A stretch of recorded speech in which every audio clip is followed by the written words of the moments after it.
یا کسی بھی کام میں برکت ہوتی ہے، اخلاص ہونا چاہیے۔ بغداد کے بادشاہ نے ایک دفعہ ارادہ کیا کہ ہم جا کر کے دیکھتے ہیں کہ مدرسے کے طلباء جو تعلیم حاصل کرتے ہیں ان میں کوئی اخلاص ہے یا نہیں، مخلص ہے یا نہیں۔ پہنچ کر کے سبھی کا جائزہ لیا۔ ایک طالب علم سے پوچھا کہ آپ جو پڑھ رہے ہیں آپ کا پڑھنے کا کیا مقصد ہے؟ ایک نے جواب دیا کہ میں چاہتا ہوں بہترین قاری بنوں اور بہترین قرأت کروں اور دنیا میں عزت اور شہرت مل جائے۔ تو بادشاہ نے کہا کہ یہ اپنی عزت و شہرت کے لیے پڑھ رہا ہے، اخلاص نہیں ہے، لہٰذا مدرسہ بند کر دینا چاہیے۔ کیا؟ مدرسہ بند کر دینا چاہیے۔ پھر آگے بڑھے اور بڑھنے کے بعد پوچھا کیا بتلاؤ تم کیوں پڑھ رہے ہو؟ تو ایک طالب علم نے یہ جواب دیا کہ میں اس لیے پڑھ رہا ہوں تاکہ میں بہترین مقرر بنوں، بہترین عالم بنوں اور اپنے بیان کے ذریعے سے لوگوں کو اپنی طرف متوجہ کروں اور لوگ میری خوب تعریف کریں۔ بادشاہ نے کہا کہ ان کے اندر بھی اخلاص نہیں ہے، خلوص نہیں ہے، لہٰذا مدرسہ بند ہی کر دینا چاہیے۔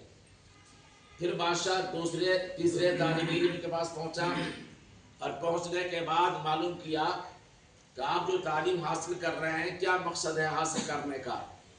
انہوں نے کہا کہ میں چاہتا ہوں کہ بہترین مفسر بنوں، بہترین مفسر بنوں، قرآن کریم کا ترجمہ تفسیر کروں تاکہ جتنے نمازی ہیں وہ سب کے سب میری طرف متوجہ رہیں اور میری عزت بنے اور شہرت مجھے مل جائے۔ اس غرض سے میں پڑھ رہا ہوں کہ دنیا والے کو بھی فائدہ ہو اور مجھے بھی فائدہ ہو۔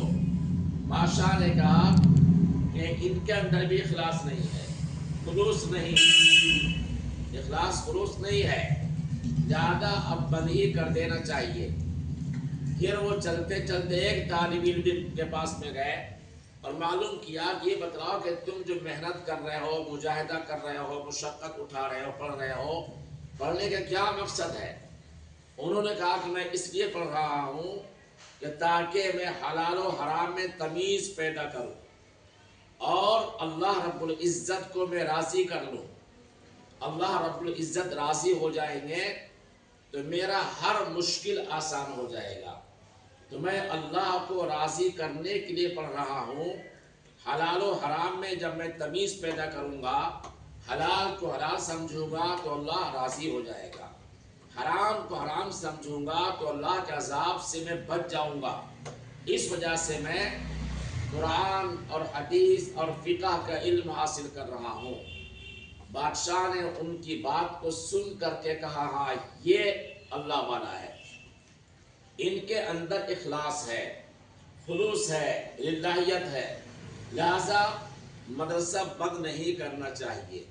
کم سے کم اتنے میں جتنے کا میں نے جائزہ لیا ہے ایک تو ملا، اللہ کو راضی کرنے کے لیے اخلاص والا تو ملا، لہذا مدرسہ بند نہیں کرنا چاہیے۔ جس طریقے سے چل رہا ہے اسی طرز پر چلنا چاہیے۔ لہذا بادشاہ نے حکم جاری کیا کہ مدرسہ بند نہیں کیا جائے گا، بلکہ جس طرح سے چل رہا تھا اور تعلیمی ماحول میں سب بچے پڑھ رہے تھے اسی طرح سے تعلیم ہوگی۔ اور جس بچے نے کہا تھا میں اللہ کو راضی کرنے کے لیے پڑھ رہا ہوں وہ کون ہے؟ امام غزالی رحمۃ اللہ علیہ ہے۔ کون ہے جی؟ امام غزالی رحمۃ اللہ علیہ ہے۔ اتنے بڑے عالم اور اپنے زمانے کے اتنے بڑے عالم پیدا ہوئے۔ معلوم یہ ہوا کہ اخلاص اگر 10 طالب علم میں یا 100 طالب علم میں اگر ایک کے اندر بھی اخلاص ہو تو ان کے ایک اخلاص کی بنیاد پر سب کے بیڑا پار ہو جائے گا اور سب کچھ نہ کچھ علم حاصل کر کے جائیں گے اور اپنے اپنے زمانے میں کسی نہ کسی اعتبار سے تعلیمی فیض کو جاری و ساری رکھیں گے۔ لہذا آپ کے اندر اخلاص ہونا چاہیے، اخلاص کے ساتھ تعلیم حاصل کرو تاکہ اللہ کی رضامندی حاصل ہو، خوشنودی حاصل ہو اور آپ کے علم میں کیا ہو؟ اضافہ ہو اور برکت ہو. اس لیے آج کی نصیحت ہے کہ جو بھی آپ تعلیم حاصل کریں ان کے اندر خلوص ہو، للہیت ہو. اللہ رب العزت ہمیں اور آپ کو ان سب باتوں پر عمل کرنے کی توفیق عطا فرمائے.